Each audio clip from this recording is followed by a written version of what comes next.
భారత ప్రధానిగా నరేంద్ర మోదీ మొట్టమొదటిసారి ప్రమాణ స్వీకారం చేసింది ఈరోజే మే 26, 2014న ఆయన ప్రమాణ స్వీకారం చేశారు.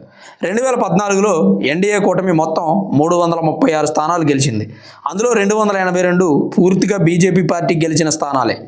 అప్పటి వరకు దేశ రాజకీయాల్లో వారసత్వంగా వచ్చిన ప్రధానమంత్రులు ఉండేవారు. కానీ మొట్టమొదటిసారి ఎలాంటి బ్యాక్గ్రౌండ్ లేకుండా సాధారణ కుటుంబం నుంచి వచ్చిన ఒక వ్యక్తి, అందులోనూ ఒకప్పుడు చాయ్ వాలా, ఇలాంటి వ్యక్తి దేశాన్ని ప్రధానమంత్రిగా ప్రమాణ స్వీకారం చేస్తున్నారంటే చరిత్రలో గొప్ప విషయంగా పరిగణించబడుతుంది. ప్రపంచ దేశాల్లో ఎక్కడైనా ఇలాంటి సాధారణ వ్యక్తులు ప్రధాన మంత్రులుగా, అధ్యక్షులుగా ఆ దేశాన్ని పరిపాలిస్తే ఎన్నో ఆర్టికల్స్, ఎన్నో మీడియా ఛానల్స్, మరెంతోమంది మనుషులు చాలా గొప్పగా చెప్పుకునేవారు.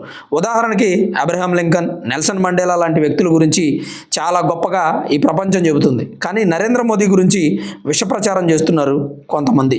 సాధారణ కుటుంబానికి చెందిన వ్యక్తి దేశ ప్రధాని అవ్వకూడదా? ఛాయ్ అమ్మిన వ్యక్తి దేశాన్ని పరిపాలించకూడదా? ఎప్పుడు ఒకే కుటుంబానికి దేశ రాజకీయాలు పరిమితమై ఉండాలా? వారే ఈ దేశాన్ని పరిపాలించాలా? అయితే 2014 మే 26వ తారీఖున దేశానికి ప్రధానమంత్రిగా ప్రమాణ స్వీకారం చేసిన మోదీ తన కర్తవ్యాన్ని నిర్వర్తించడంలో ఏ రోజు వెనకడుగు వేయలేదు. దేశంలో ఎన్నో సంస్కరణలు జరిగాయి. ప్రపంచంలో భారత్కి గుర్తింపు పెరిగింది. ఆర్థిక వ్యవస్థ బలపడింది. రక్షణ రంగం బలపడింది.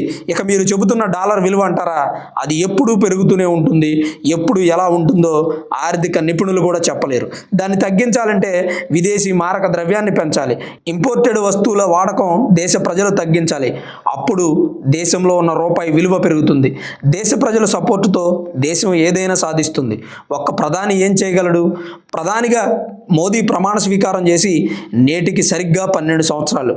గుజరాత్ వాద్నగర్ రైల్వే స్టేషన్ సమీపంలో టీఎంఏ కుర్రాడు దేశానికి ప్రధాని అయ్యి భారతదేశ ఖ్యాతిని విదేశాలకు చాటి చెప్పగలడని ఎవరైనా ఆ రోజు ఊహించి ఉంటారా?